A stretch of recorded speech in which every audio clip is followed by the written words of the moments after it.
response.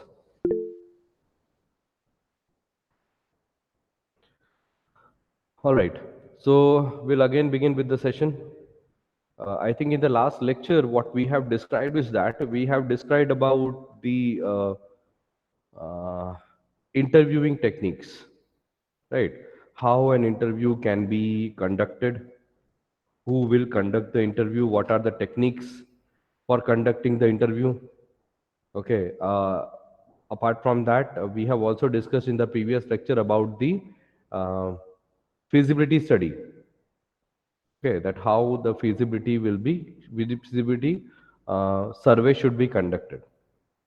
Now, apart from the feasibility checks, apart from the feasibility checks and apart from the interviews, are there any other mechanisms, okay, are there that should be considered whenever you are finding out certain facts? What we are generally doing, we are trying to find out the fact. If we know the fact, then automatically the system can be easily created. So it's all about searching the facts. Okay. So are any other fact finding techniques available to you? Okay. So that we'll be discussing in today's session. And once we are done with the fact finding techniques, we'll be going ahead with the data flow diagrams. Okay. So let me share the screen.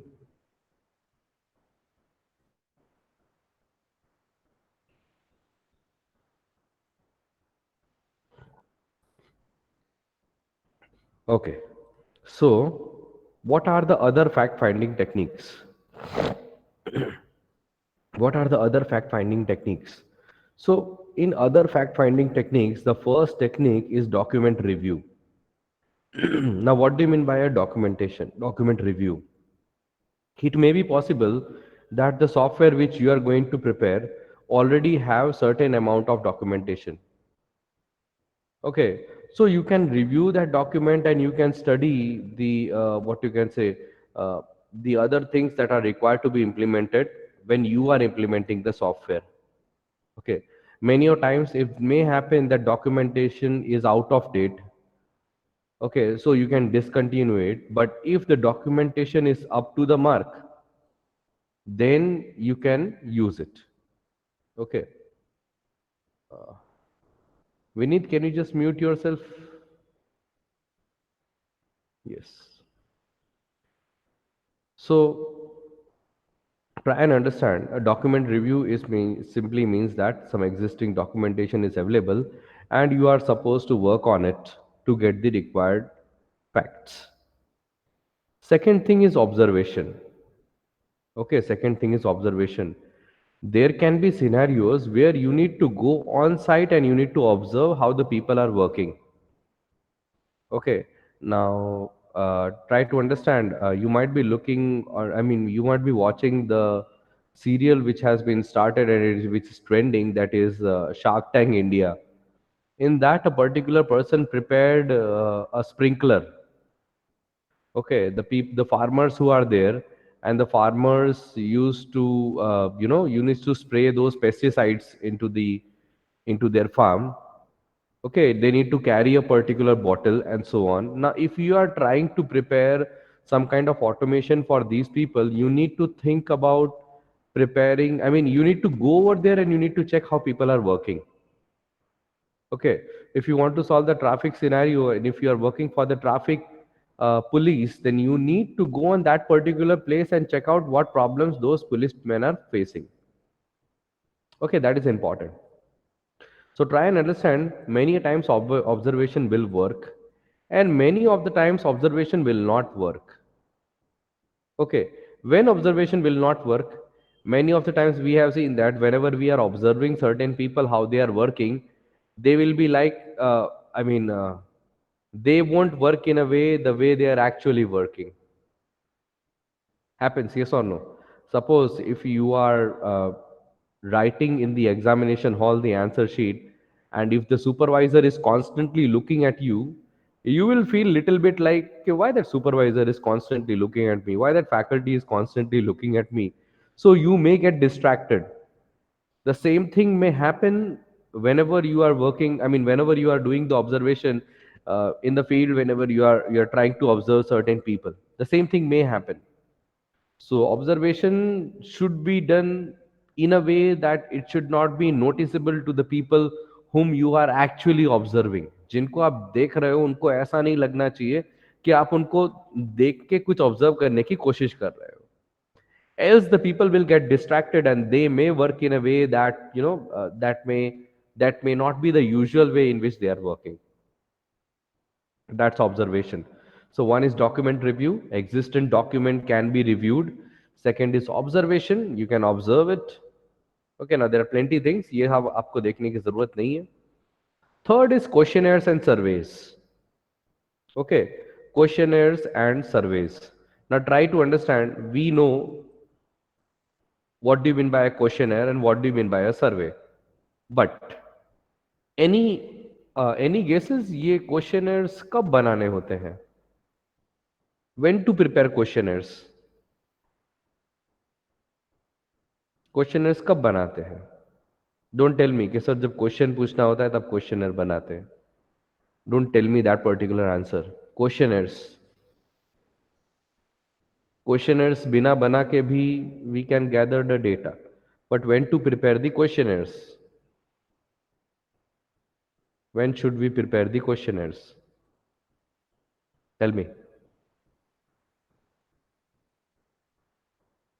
A very good afternoon to everyone again. जो लोग सो रहे हैं वो लोग जाग जाएंगे. Okay, questionnaires कब बनाएंगे? Tell me. Hmm.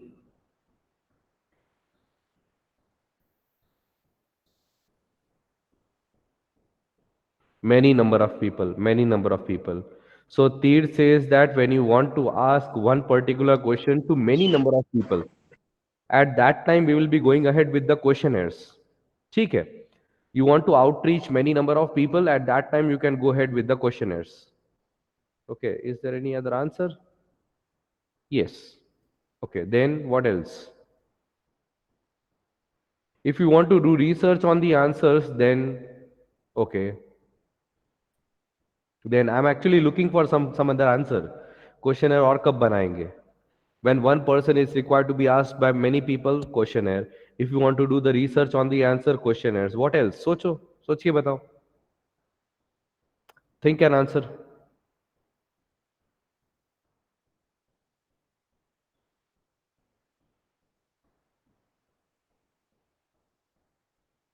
No one?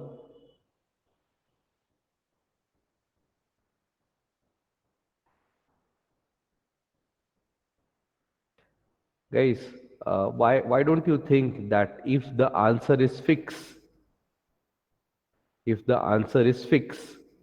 then also you should think about the questionnaires.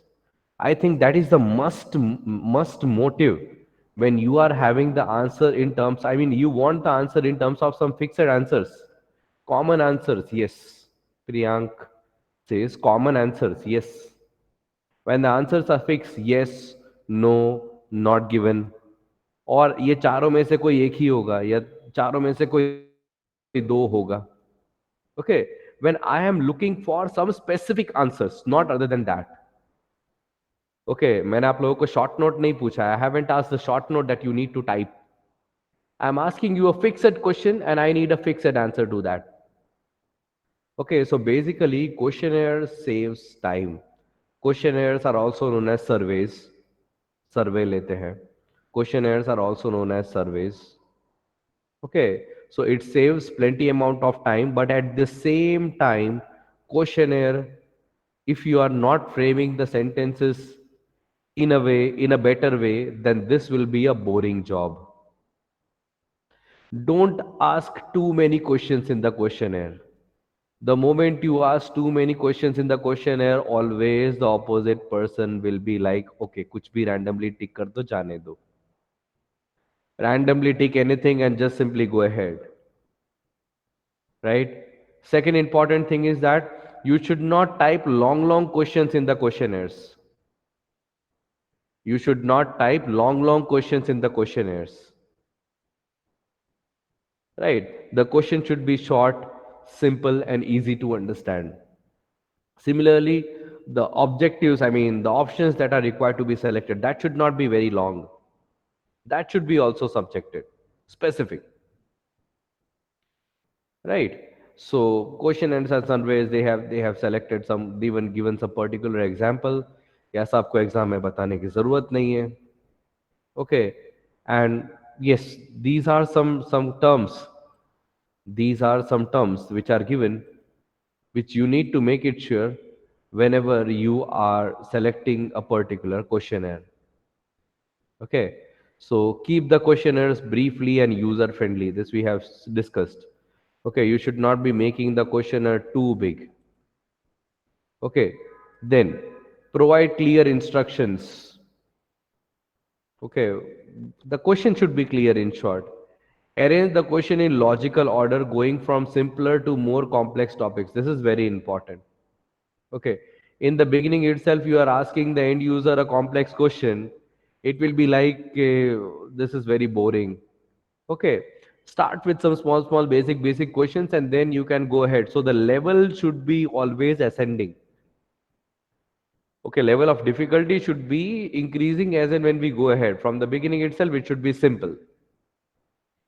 Okay, then phrase questions to avoid misunderstandings. Questions should be phrased in such a way that you don't make any mistake to understand them. Limit the use of open-ended questions that are difficult to tabulate. Never ask generally such questions where the user need to type down the answer, because analyzing such kind of answers will be a tough job. Getting an idea?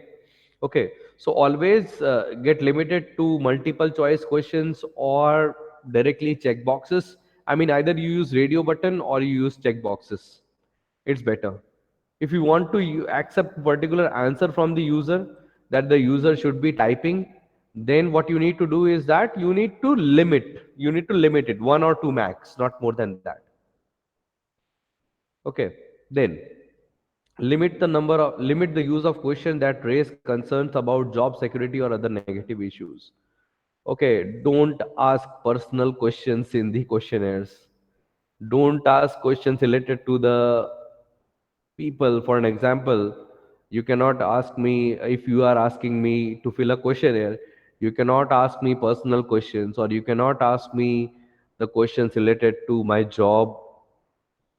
Okay, I mean, in which institute I'm working, the culture over there. You cannot ask such kind of. You should not. I mean, you should avoid asking such kind of questions which are personal. Include a section at the end of the questionnaire for general comments. Now, this is possible. This is possible. You can simply implement a question for general comments. That is possible. That is pretty much possible. Okay, lastly, the questionnaire whenever possible. Test the questionnaire whenever possible on a small group before finalizing and distributing it to a larger group. Very much important.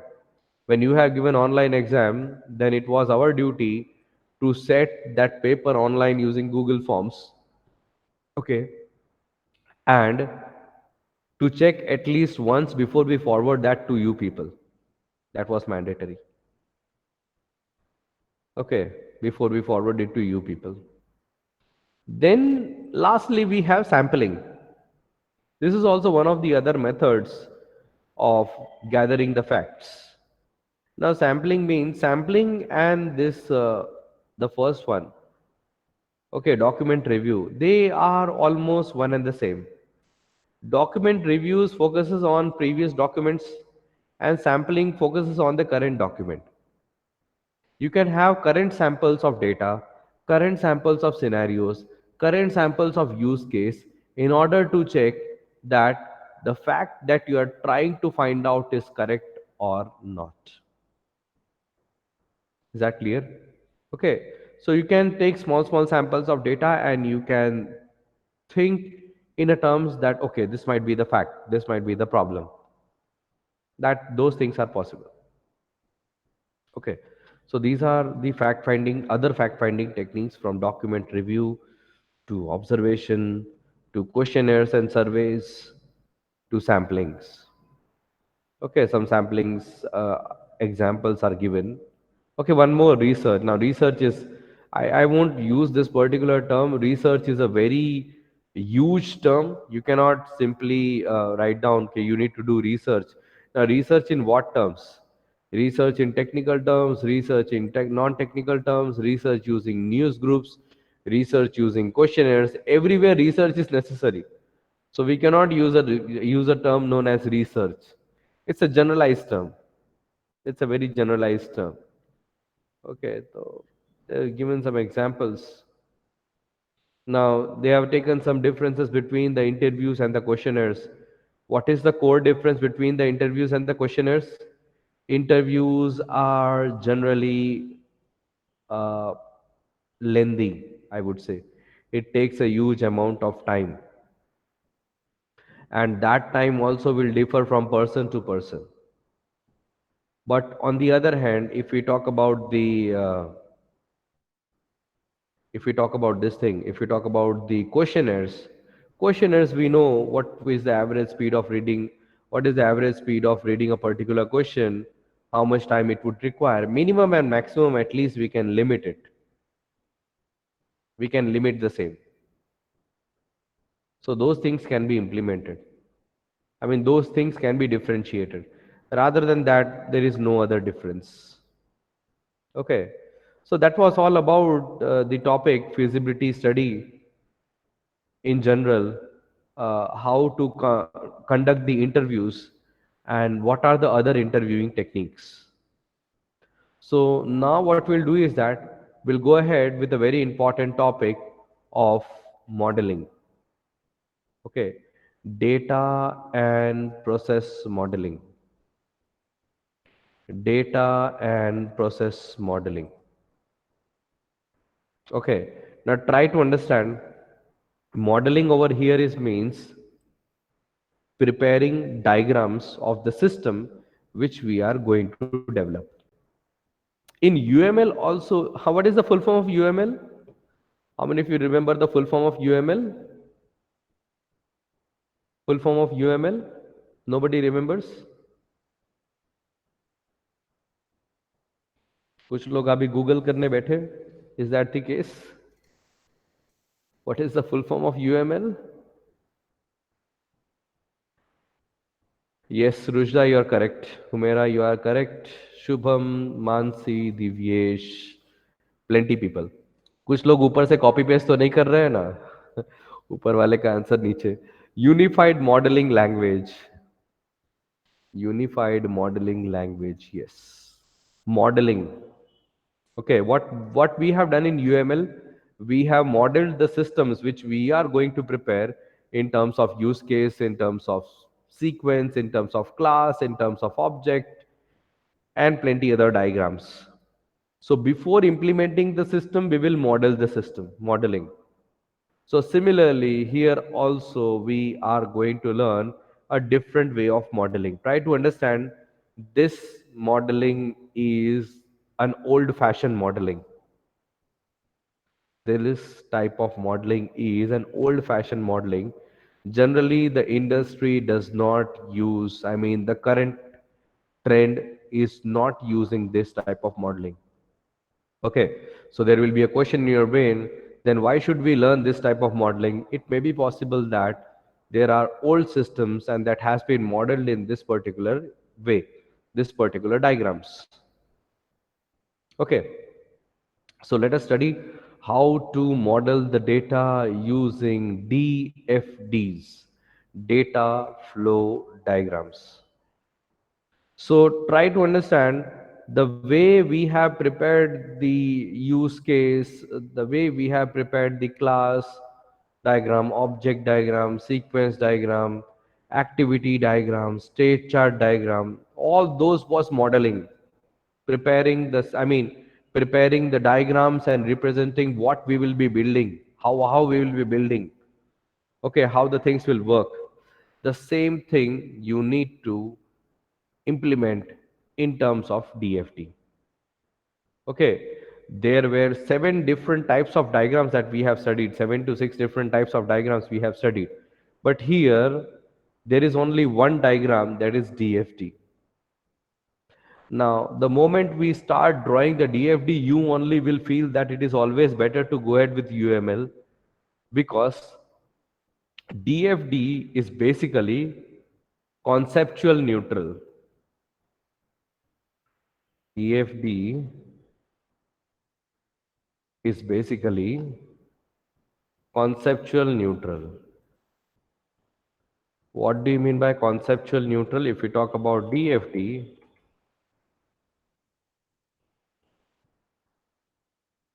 it will make you the things conceptually clear. But if we talk about UML, it is implementation neutral. Okay, so try to understand this UML is much, much, much, much better than this DFD.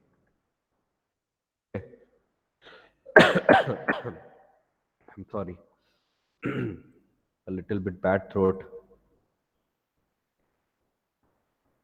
Yes. So, if we talk about DFD, how to draw the DFD, we need to understand. Okay. Now, by looking on to the full form DFD, data flow diagrams. Okay.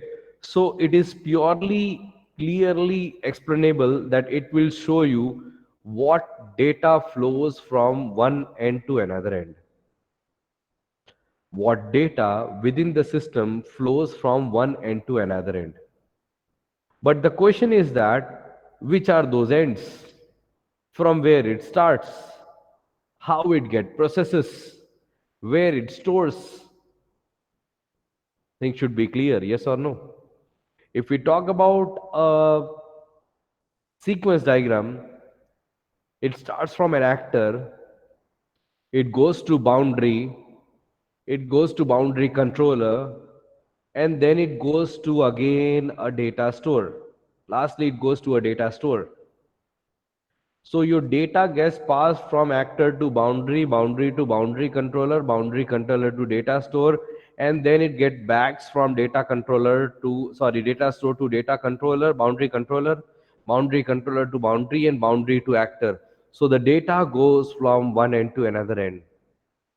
And we were showing data over there in terms of methods, because it was object oriented analysis and design.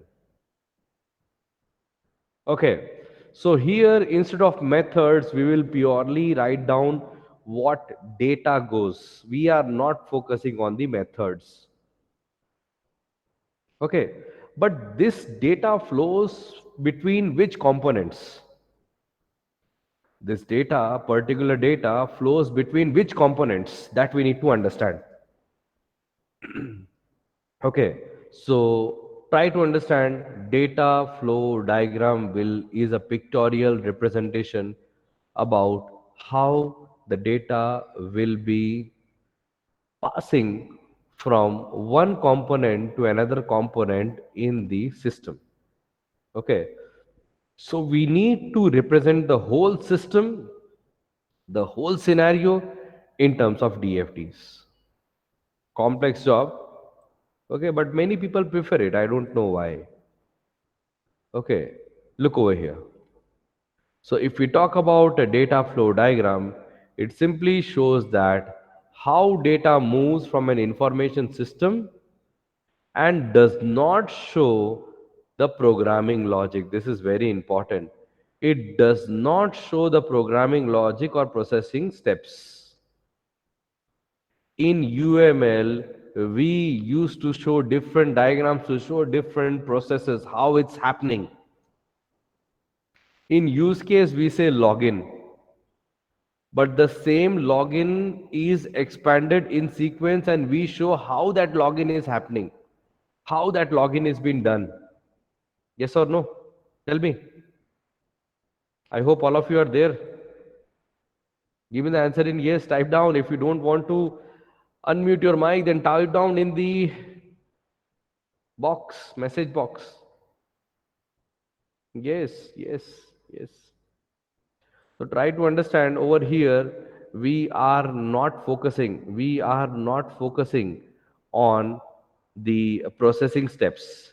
We are simply concerned about what data is going from what particular end to another end. We are only concerned about that.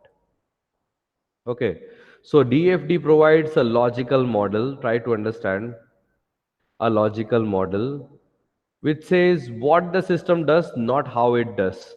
So I would say it simply provides either a conceptual model or a logical model. Both are one and the same. Okay. So in examination, it can be asked in one marker question that DFD provides a logical model or a conceptual model or an implementation neutral model, KESA model. Okay, you should be able to answer it.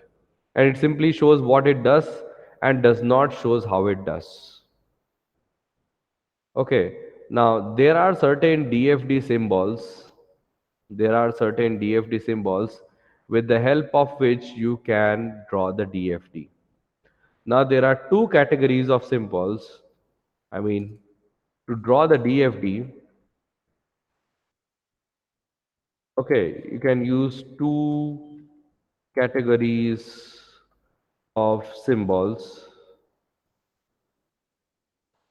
Okay, one is Gain and Sarson, another is Jordan.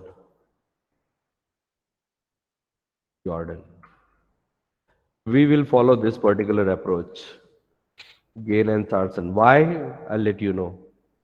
As in when we go ahead, why Gain and Sarson, I will let you know, and why not Jordan. Okay, because this is quite more simpler and easier to prepare and understand, and this is quite more complex to prepare and complex to understand. Okay, there are two qualities. So, what are the symbols that are used? Here are the symbols that are used in the DFT. But try to understand this is a Gain and Sarson symbols and this is a Jordan symbols. दोनों के symbols अलग अलग है. Both are having different symbols. Okay. If we talk about the Gain and Sarson symbols, you have this rectangular box, okay, with a section on the top. This basically represents process. Okay. Now, what do you mean by a process? Login can be a process. Okay. Placing an order can be a process. Canceling an order can be a process. Searching can be a process. Is that clear? So process means nothing over here. Whatever you had in use case, whatever functionalities you had in use case, high level functionalities, now it becomes processes. Boliye, things are clear? Okay. Process means nothing. Whatever functionalities you have specified in use case, here it becomes a process. Okay, things are clear? Yes or no?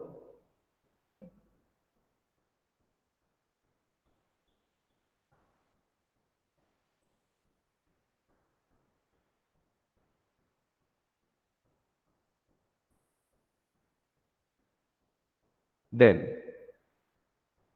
the option of, I mean, over here you can see there is a circle. Over here it's simply a circle and you write down the name of the process. Over here you have a rectangular box and the top section of it is having some section.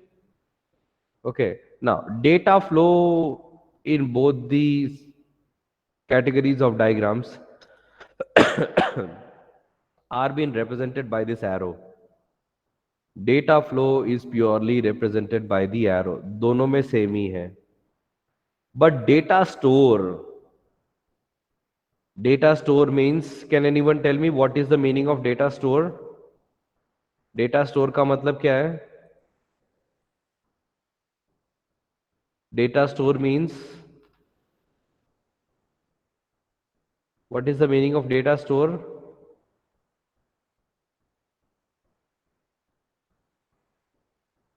Tables, yes.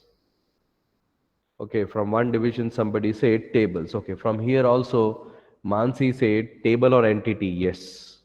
Tables. Yes.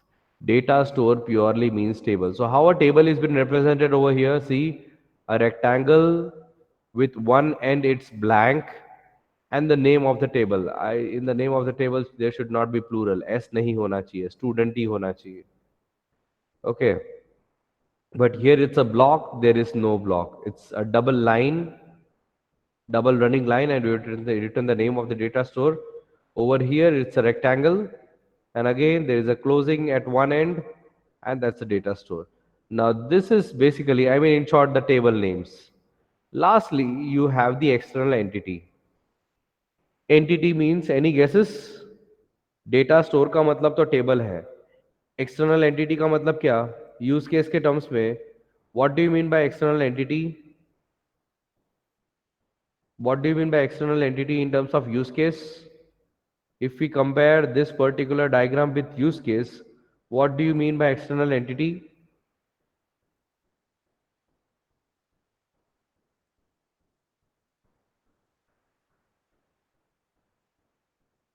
No answers. Actor. External entity simply means the actor. Yes? Okay. So here in Gain and Sarsen approach, you need to use a rectangular box with some 3D shading. Okay, and here it's a simple rectangle box. So using these two different types of notations, okay, we can draw the DFD, but what approach we will be following is that we will be following only Gain and Sarsen. In majority of the cases, we will follow the Gain and Sarsen because it is much more clear and easy to understand as well as easy to draw. Okay. Now, apart from that, certain other things also you need to remember that in DFD, a process, a symbol can be referred as a black box. Now, why DFD, a particular process symbol can be referred as a black box? I mean, this particular process symbol is referred as a black box because what it does, how it processes, there is no outcome of it. We don't know. But okay, so sorry, what it does, what input it you give and what output you get, that is been there. But how it is done, how it is processed, that is not done. So that is simply acting as a black box. Okay. In semester 6, you will learn a subject known as testing. Okay. There you will learn black box testing, white box testing. What are the approaches of black box testing? What are the approaches of white box testing? How it has been performed? There you would learn much more things. So try to understand black box means is simply that you give an input and you get an output, but what amount of statistics, what amount of logic is been implemented inside, that's not there. Okay, so many of the times the process symbols is referred as a black box. Okay, then if we talk about data flow is nothing, it's simply a path. Data flow is simply a path that can be connected from one entity to another. So here they are considering some processes, process and output, process and one input into the process and single output, one input into the process and multiple outputs, multiple into the process, multiple inputs into the process and single output, and one process is giving an output and second process is considering that output as an input, and finally you're getting an output. Okay, so these are the correct ways how, whenever you are drawing a DFT, these are the correct forms. Some certain examples they have given. See, the data of services performed is given to the create invoice and invoice is created. Depending upon the data submitted, I mean, depending upon the work submitted by the student, we can prepare the grade report and the student grade. Depending upon the number of hours a student has worked and the pay rate, okay, the gross pay can be calculated. Apart from there, you can see that there is an order. Order details is an input to verify the order. Once the order has been verified, you can assemble the order. Can group, I mean, group the things together that we have uh, added into the order. Okay, so these are the correct symbols. So are there any incorrect symbols or incorrect functioning in this data flow DFD? Yes. First is spontaneous generation. Spontaneous generation means that a particular process has no output, but it, sorry, no input, but it produces output. See, this is an example of spontaneous, which is basically a problem. Okay, now the data flow, whenever you are drawing data flow diagram, you should avoid all these things. Which, first, spontaneous generation. See, spontaneous generation, no input and providing only output. Now, how can a system provide only output? Second is black hole. Okay, black hole is simply a process which has input but not output. Now, the opposite of that, you are only giving input to the system, only inputs.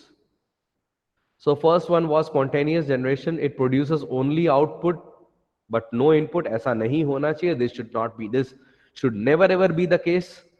Second, there is a process which takes only input but does not process any output. That's also not possible. And the fourth one is a gray hole. कोई इसे देखकर बता सकता है कि यहाँ पे problem क्या है? Can anyone tell me what is problem in this last process, and that is the reason it is said wrong? What is the problem in this last process? Can anyone tell me what is wrong in this last process? Input and output are different. Yes. What input you are giving, based on that, you are not getting the output. Now, how can you give a birth date and you can calculate the grade? The grade can be calculated based on the marks that you have scored in individual subject. Now आप input में कुछ और दे रहे हो और output में कुछ और आ रहा है. The input and not output are not synchronized with each other.